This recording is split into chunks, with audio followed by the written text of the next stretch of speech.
Good morning, Trinidad and Tobago, and welcome to the Bourse Report. Well, it's officially earnings season once again, and today we're taking a look at two stocks within the manufacturing sectors of the Trinidad and Tobago Stock Exchange. Today we're talking Trinidad Cement Limited as well as the West Indian Tobacco Company Limited, or WCO. Now, both companies would have had different fortunes in terms of financial performance. Let's take a look at the results and what investors can expect in the months ahead. Turning firstly to Trinidad Cement Limited, or TCL. For that 9-month period ended September 2022, the group reported an earnings per share figure of 31 cents, which was a very hefty 323% increase from the 7 cents recorded in the prior comparable period. Some of the key drivers to this result was a 10.4% increase in revenue from 1.4 billion to 1.55 billion. Good cost containment, which led to gross profits increasing by a more than proportionate 36.5% from 390 to 533 million. And overall, that net income attributable to equity holders increasing 321% from 27.6 million as at the 9-month period in 2021 to 116.3 million in the most recently concluded period.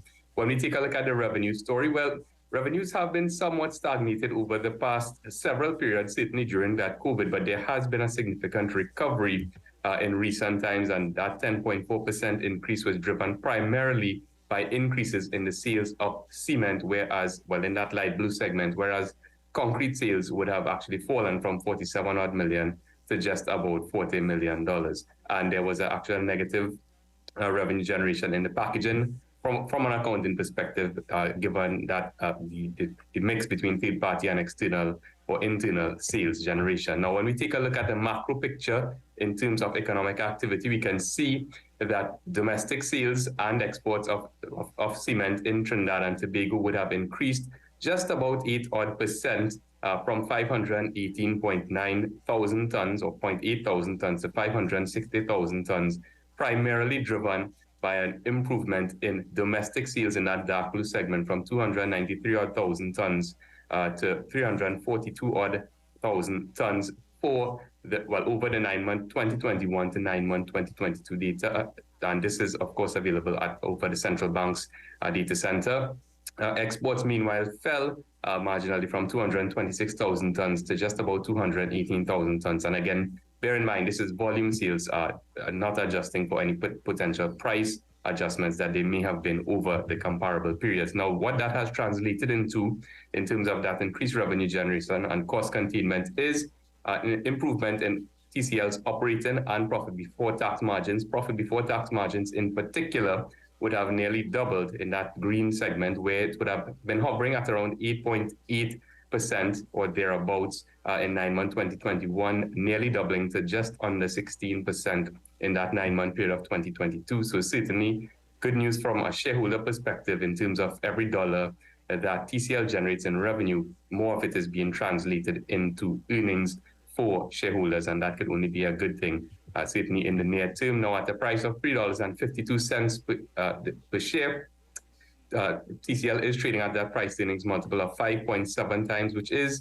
well below the sector average of 21.2 times. No dividend as yet, well, at least over the past 12 months for shareholders to enjoy, but certainly from a revenue and earnings perspective, there seems to be positive momentum. So on that basis of revenue growth, improving margins, lower financial expenses, but keeping an eye on cost inflation and, of course, the absence of a dividend in recent times, Bourse is going to maintain a market weight rating on TCL for the time being. Turning quickly to WCO, West Indian Tobacco Company Limited, the group would have generated an earnings per share figure of 83 cents per share, which is 22% lower than the $1.07 generated in the prior comparable period of 9-month 2021. Revenues were down 10.1% in stark contrast to TCL, for example, which was up 10% from 610 million to just under 550 million. Gross profits also declined by 15.8% from 462 million to 389 odd million dollars, and again, a greater than proportionate decrease in gross profits, again, partially attributable to an increase in costs and a rise in costs in a rapidly inflationary environment.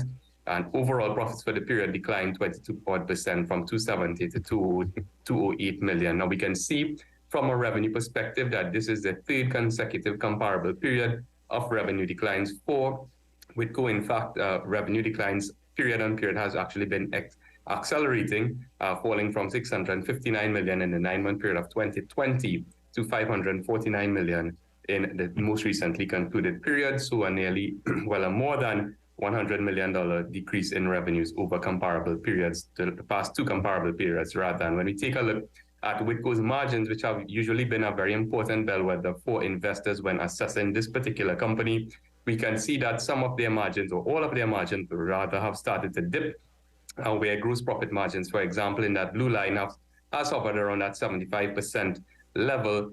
It has declined to just about 71%, and profit after tax margins have also declined from the historically stable 44% odd level to just about 38%. So pretty much the opposite in terms of margin stability for Whitco as opposed to TCL, as we would have seen. One good measure for investors, however, has been that dividends have been relatively stable over the 9-month period of 2021 and 2022, with 72 cents paid out or about to be paid out, and that compares to declining earnings. When you look at that bright green graph, that would have resulted in an increase in the dividend payout ratio for the company back to relatively historic levels. But certainly some measure of dividend stability. How long that can be kept up for if earnings continue to fall is a question that will be on investors' mind. So at a price of $21.79, Whitco is trading at a reasonably attractive valuation of 17.3 times price to earnings, with a very hefty dividend yield of 6.2%. Again, fairly stable near-term dividends, more than offset by decreases in share prices or reduction in share prices over the past few months. So on the basis of revenue challenges, those narrowing margins, but offset by an attractive dividend yield and relatively attractive valuations, Bourse is going to maintain a market weight rating on Whitco. That's it for this week's edition. For more information, you can give us a call at 226-8773, email us at invest@boursefinancial.com, or check out our website at bourseinvestment.com, where all of our research is absolutely free. Until next time, we'll see you next week, and this has been the Bourse Report.